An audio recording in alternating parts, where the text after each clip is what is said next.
ગુજરાતને દરેક જગ્યાથી ધરોહર મળેલી છે. ફૂડની વાત હોય કે આપણી પુરાતન ધરોહર હોય, બધી જગ્યાથી આપણને સારામાં સારા રિસોર્સિસ મળેલા છે. અને ભાઈ ખાવા પીવાનું હોય કે પછી ફરવાનું, દરેક વસ્તુ મસ્ત જે ગુજરાતની સિરીઝની અંદર તમને જોવા મળવાનું છે. તો ભૂંગળા બટેકા માટે ભાવનગર તો ભાઈ પ્રખ્યાત છે જ, પણ એના સાથે સાથે અહીંયા બોટાદ ગામના માટે પણ પ્રખ્યાત છે.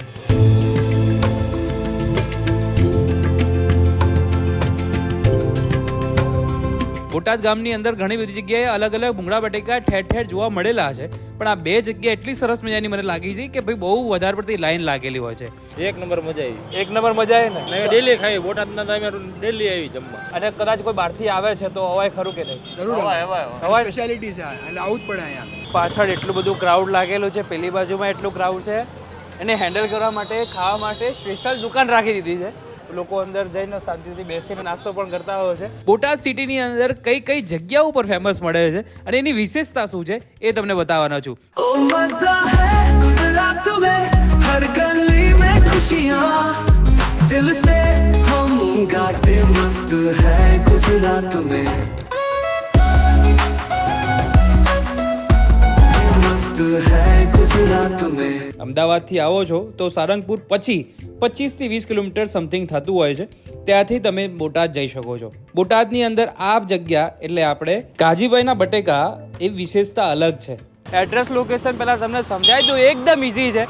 બોટાદમાં આવો એટલે બોટાદનું એસટી બસ સ્ટેન્ડ છે, એના એક્ઝેક્ટ સામેના ભાગે તમને કાજીભાઈના ભૂંગળા બટેકા તમને જોવા મળી જતા હોય છે. મારે 9 વર્ષ થઈ ગયા અહીંયા, અને પેલા સોડાનું હતું, સોડાનું બંધ કરીને પછી ભૂંગળા બટેકાનું ચાલુ કર્યું. સમજ્યા, ભૂંગળામાં સારો રિસ્પોન્સ મળે ભૂંગળા બટેકામાં. બરાબર. તમે આટલું બધું ક્રાઉડ ભેગું કર્યું છે, મને એવું લાગે છે કે ફ્રીમાં પેલા આપતા હોય ને ભૂંગળા બટેકા, તમારે એવું કામકાજ છે? ના ના, એવું નથી સાહેબ, બધા રેગ્યુલર પૈસા આવી જાય, સારા કસ્ટમર છે. ક્યાં વાત છે, જબરજસ્ત. આમ કે અમે અહીંયાથી સવારે નીકળ્યા ને તો જોયું તો આટલું બધું ક્રાઉડ કેનું થયું છે. પછી ખબર પડી કે બોટાદના ફેમસ કાજીભાઈના ભૂંગળા બટેકા અહીંયા મળે છે. તો પહેલા તો આપણે બટેકા આવી ગયા, પછી ઓનિયન આવી ગયું. ઓનિયન આવી ગયું. આ કઈ ચટણી? આ ગ્રેવી છે, લસણ વાળી ગ્રેવી આવે. લસણ વાળી ગ્રેવી છે.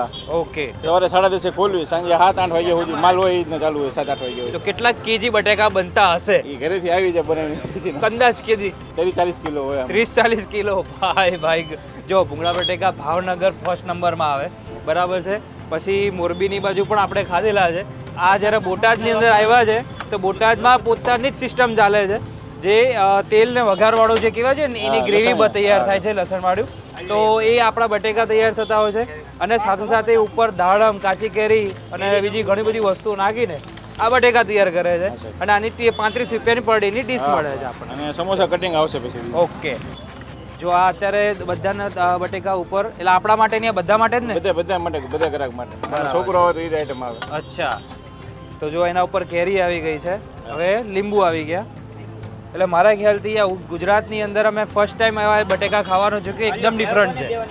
તો આ કેટલા રૂપિયાની ડીશ તૈયાર થશે? 25 રૂપિયાના બટેકા આવશે અને 10 રૂપિયા ભૂંગળાનું પેકેટ આવશે. 35 રૂપિયા થાય. 35 રૂપિયાની ડીશ તૈયાર થશે. આ ભેળ 30 રૂપિયાની આવે અને સમોસા 25 રૂપિયાની. આ ભેળ કેવી રીતે બનાવેલી છે આપણે? ચણા, બટેકા, સમોસા, સિંગ બધું મિક્સ આવે એમાં. અચ્છા. તો ફટાફટ આપણે ભૂંગળા બટેકા, ભેળ અને આમના સમોસા 3 વસ્તુ ટ્રાય કરી લઈએ. ઓકે. અમે તો મહેસાણાથી જઈ સ્પેશિયલ ખાવા આવ્યા છે. બહુ સુપર ને જેવું છે ને. મુંબઈ છે, મુંબઈમાં તો તમને વડાપાવ તો મળી જાય, ખૂણે ખૂણે મળે. બોટાદમાં ભૂંગળા બટેકા મળે. તો આ ભૂંગળા બટેકા તમને કેવા લાગે? સરસ લાગે છે. અને કદાચ કોઈ બહારથી આવે છે તો અવાય ખરું કે નહીં? જરૂર અવાય. સ્પેશિયાલિટી છે એટલે આવું જ પડે અહીંયા. આવું તમે આ બોટાદ આવો, કાજીભાઈના બટેકાને ખાઈને જાજો. તમારો શું કહેવા? જો આજે મહેમાનને જમવા લઈને આવ્યા હતા ભૂંગળા બટેકા, મહેમાનને બહુ મજા આવી. એક નંબર મજા આવી. એક નંબર મજા આવી ને? અને ડેલી ખાઈ બોટાદના તમે ડેલી આવી જમવા. પાછળ એટલું બધું ક્રાઉડ લાગેલું છે, પેલી બાજુમાં એટલું ક્રાઉડ છે. એને હેન્ડલ કરવા માટે, ખાવા માટે સ્પેશિયલ દુકાન રાખી દીધી છે કે ભાઈ ગેરેજ હતું ને, ગેરેજની અંદર મસ્ત આવું પાટલી રાખી દીધી છે. લોકો અંદર જઈને શાંતિથી બેસીને નાસ્તો પણ કરતા હોય છે. જો આપણી પાસે કાજીભાઈના ભૂંગળા બટેકા અને સમોસા ચાટ છે, એ વસ્તુ આપણી પાસે આવી ગઈ છે. મારી શરૂઆત છે ને સ્પાઇસી બટેકાથી કરું છું.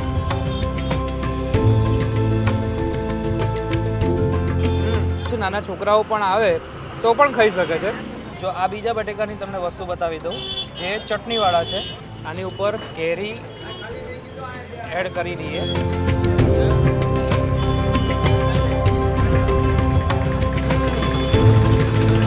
ફીટ તો ખરું, પણ જે ચટપટા, જે આખા મારા ખ્યાલથી જે દીવાના લોકો છે અહીંયાના, તો આના માટે છે. અને પાછળ ક્રાઉડ એટલું બધું જબરજસ્ત લેવલે લાગી ગયું છે ને એની ટાઈમ ગમે તે લાગ્યા હો આટલી જ ભીડ મળે ભીડ યા તો ઓછી છે, આ કરતાં વધારે ભીડ હોય. ને હા વધારે લાગે ને અમને કે ઓછી છે. તો ચલો આ એક જગ્યા તો તમને બતાવી છે, હવે બીજી જગ્યા પણ જાણી લો ને.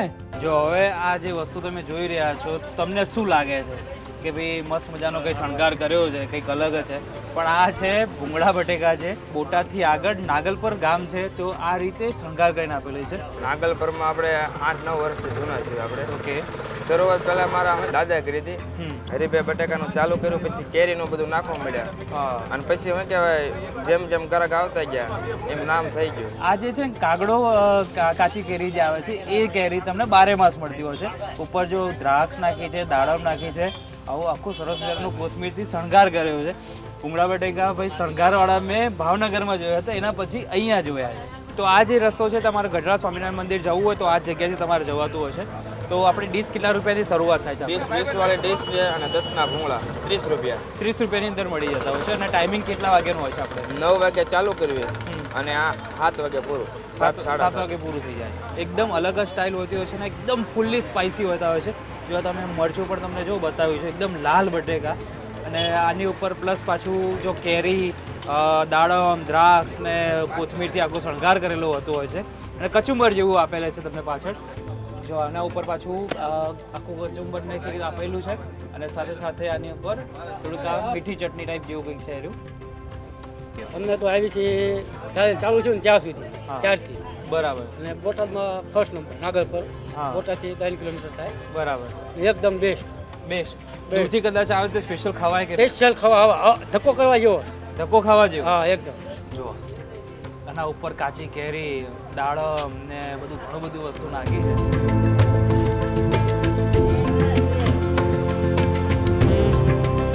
ખરેખર ખૂબ મજા આવી ગઈ. જો અને તમે કદાચ સારંગપુર દર્શન કર્યા પછી તમે ગઢડા મંદિર, સ્વામિનારાયણ મંદિર દર્શન કરવા જઈ રહ્યા છો તો હું આ નાગલપર ગામ છે ને તમારા નજીક આવશે. ઘણા બધા લોકો અહીંયા ભૂંગળા બટેકા વેચે છે. જૂના જાણીતા અમે આ એક જગ્યા હરિભાઈના અમે ટ્રાય કરી રહ્યા છે. બીજા પણ એવા નામમાં છે, એમાં તમારે ટ્રાય કરવા તમે કરી શકો છો. પણ અમે આ જે હરિભાઈનું જે ખાઈ રહ્યા છે ને રિયલી ખૂબ જ મજા આવી ગઈ. અને જ્યારે હું કાઠિયાવાડમાં આવું ને તો ભાઈ સોસિયા ખાસ મસ્ત મજા આવે છે. અને એમને એમ પીવાનું નહીં, પછી આ જે છે ને સિંગ અને આપણે અંદર એડ કરી દેવાની અને સહેજ મિક્સ કરી દો, પછી ખાવાની અલગ મજા આવે.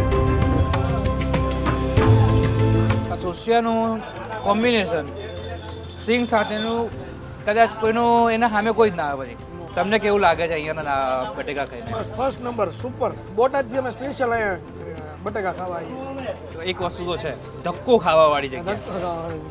હા બરાબર. આ એપિસોડ તમને કેવો લાગ્યું જરૂરથી મને કોમેન્ટ કરજો. નવા એપિસોડ સાથે ફરી તમને મળીશ. ત્યાં સુધી અમને આપો રજા. જય હિન્દ અને રાધે રાધે. ओ मजा है गुजरात में हर गली में खुशियाँ दिल से हम गाते मस्त है गुजरात में मस्त है गुजरात में.